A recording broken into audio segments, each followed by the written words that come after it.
In the mid-20th century, the post-war United States embraced a bold vision: high-rise, functionally designed social housing projects intended to lift the urban poor into a brighter, modern future. The flagship of this architectural ambition was Pruitt-Igoe in St. Louis, Missouri. Designed by Minoru Yamasaki, who would later design the World Trade Center, the massive complex featured 33 11-story towers housing thousands of residents. It was a strict, geometric realization of the modernist ideal, a machine for living, designed with clean lines and efficient spaces. Yet, this utopian vision quickly descended into a nightmare of crime, decay, and social breakdown. Its spectacular, deliberate demolition remains the single most cited event marking the death of modernist architecture. Pruitt-Igoe was not destroyed by fire, war, or nature, but by the very government that built it. By the early 1970s, the towers had become architecturally and socially untenable. In 1972, the city began the systematic, public demolition of the buildings with explosive charges. This controlled implosion was the ultimate political prescription, a visual confession that the architectural vision itself was fundamentally flawed. The image of the carefully designed high-rises collapsing into dust became a powerful, chilling architectural symbol. The physical destruction of Pruitt-Igoe was the formal declaration that the architectural philosophy of standardized, mass high-rise social housing had failed, rendering the entire concept forbidden for generations of subsequent urban planners. Welcome back to Vanished Grandeur, where we investigate architectural losses resulting from both external forces and internal, political, or social failures. Pruitt-Igoe's destruction is unique because it was an act of architectural self-destruction by a society attempting to fix a catastrophic social mistake.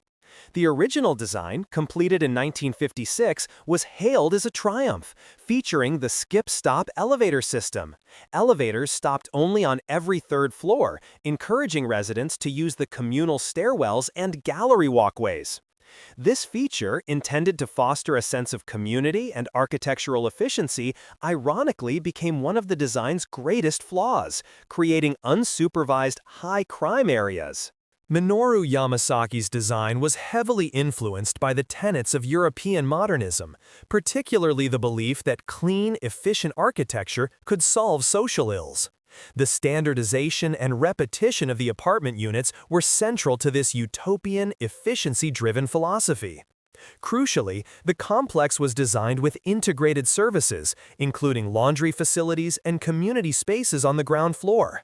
However, due to funding cuts and racial segregation, the complex was divided into the Black Pruitt and the White Igoe, a separation that was only formally dissolved later.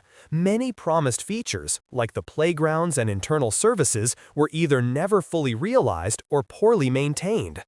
This gap between the architectural ideal and the reality of socioeconomic limitations ensured the failure of the modernist dream. The skip-stop system, designed to save money on maintenance and encourage neighborly interaction, proved to be an architectural disaster. The gallery walkways, which linked the apartments to the stairwells on every third floor, became unmonitored, dimly lit spaces that attracted criminal activity and were difficult for residents and police to supervise. Instead of functioning as communal streets in the sky, they quickly turned into zones of fear and decay. This design failure demonstrated that abstract architectural theory, when applied without consideration for social reality, could inadvertently prohibit safety in community life. The City Housing Authority, facing dwindling budgets and high vacancy rates, exacerbated by white flight and the concentration of poverty, drastically cut maintenance. The standardized modular architecture, designed to be easy to maintain, quickly fell into disrepair. Broken elevators, overflowing garbage chutes, and unlit hallways became the norm. The architecture of neglect became a powerful self-fulfilling prophecy. Poor maintenance led to increased vandalism, which, in turn, led to greater social decay, reinforcing the public perception that the structure was politically forbidden from success. The fundamental failure of Pruitt-Igoe was social and political, not purely architectural, but the design exacerbated these problems. Government housing policies effectively concentrated the city's poorest, mostly African-American population into a dense vertical ghetto. The buildings were structurally sound, but the social infrastructure was non-existent. The architecture itself became a physical cage, trapping residents in a cycle of poverty and crime. Critics argued that the very act of isolating the poor in uniform, high-density structures was a form of political architectural segregation, setting the project up for failure. The failure of Pruitt-Igoe inspired architect Oscar Newman's groundbreaking theory of defensible space. Newman argued that the complex failed because the sheer uniformity and lack of small, identifiable communal zones meant that no resident felt a sense of ownership or responsibility for the vast shared public spaces, the hallways, lobbies, and gallery walkways. The architectural design failed to provide clear territoriality, making the space undefensible against crime and vandalism. Newman's work provided the intellectual justification for the demolition and the subsequent ban on similar high-rise public housing projects across the United States. By the late 1960s, the towers were less than half occupied, and the few remaining tenants lived in perpetual fear. The city determined that renovation would be more costly than complete demolition. The decision to demolish was a massive political admission of failure. It was the state formally declaring that the architectural solution was worse than the original problem. The spectacle of the controlled implosions in 1972 was necessary to send a clear message. This vision of modernist utopia is definitively forbidden and destroyed. The demolition was the final, devastating chapter in the complex's life.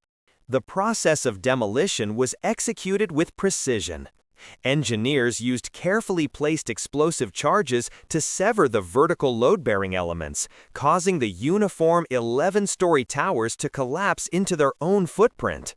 The controlled architectural failure created a dramatic visual spectacle that was captured on film and broadcast globally. This footage ensured that the image of the collapsing tower, the vanished grandeur of the failed utopia, became permanently etched into the global consciousness as the definitive evidence of modernism's architectural hubris. Pruitt-Igoe's demolition is widely considered by architectural historians like Charles Jenks to be the moment that modernism as an architectural and urban planning ideology formally died. The image of the imploding tower provided the necessary, spectacular physical evidence to reject the movement's strict adherence to functionalism and standardization. The failure led directly to the rise of postmodernism, which sought historical context, ornamentation, and architectural variety in direct opposition to the uniform sterility of projects like Pruitt-Igoe. The failure of Pruitt-Igoe led to a nationwide political proscription against the construction of similar high-density, high-rise social housing projects in the U.S. Planners began prioritizing smaller, low-rise, decentralized housing that blended more effectively with the existing urban fabric, following Newman's principles of defensible space.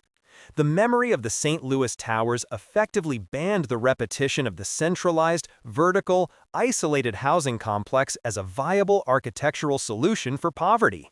After the demolition, the vast site, 57 acres, remained largely vacant for over 40 years.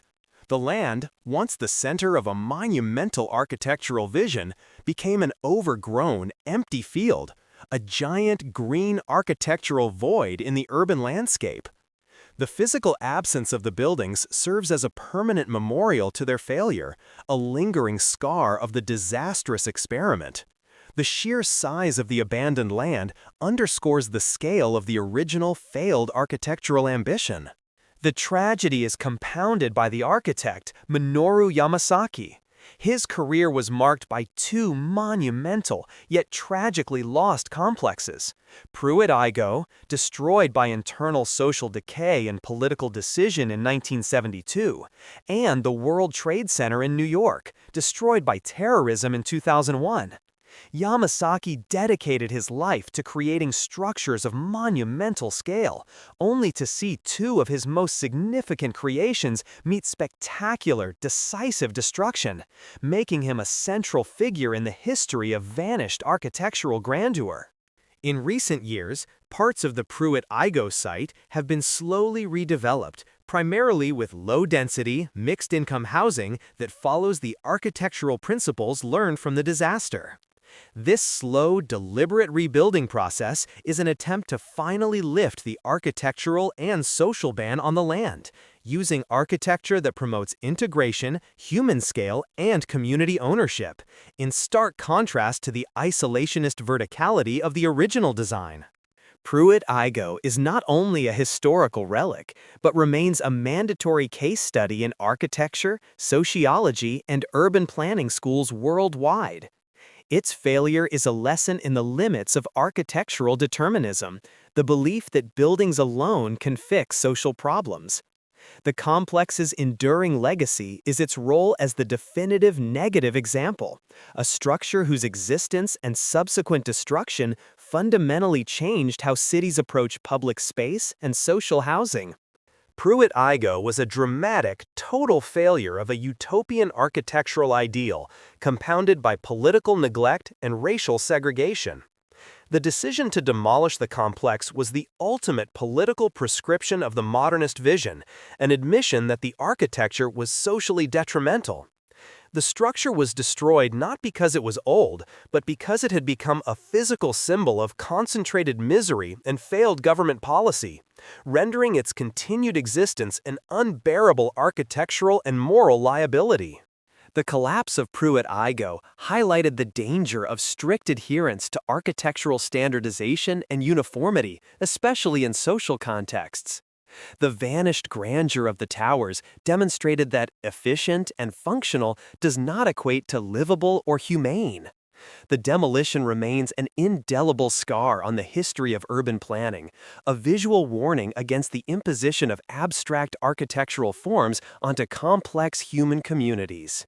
The Pruitt-Igoe story forces us to reflect on architectural responsibility. The collapse was not just a structural failure, it was a societal collapse magnified by the architectural environment. The site is a powerful reminder that architecture must serve the community it houses, rather than the abstract ideals of a planning board. The forbidden repetition of this error has led to more human-centered and contextually sensitive urban design worldwide. Pruitt-Igoe, the exploded utopian dream, provides a chilling lesson on the limits of architectural determinism and the price of social neglect. If you were fascinated by this tale of political prescription and architectural failure, be sure to subscribe to Vanished Grandeur and share your thoughts. Was the demolition a necessary healing of the city, or a convenient way to erase evidence of political failure? Our next episode remains focused on politically controversial architecture. Megalithic tunnels of New York City, the ban on Grand Central's expansion. We will examine the secret architectural plans to completely transform Grand Central Terminal, which were fiercely opposed by urban activists, and how this architectural battle shaped preservation laws in the U.S. What other forgotten urban planning controversies should we explore? Let us know in the comments.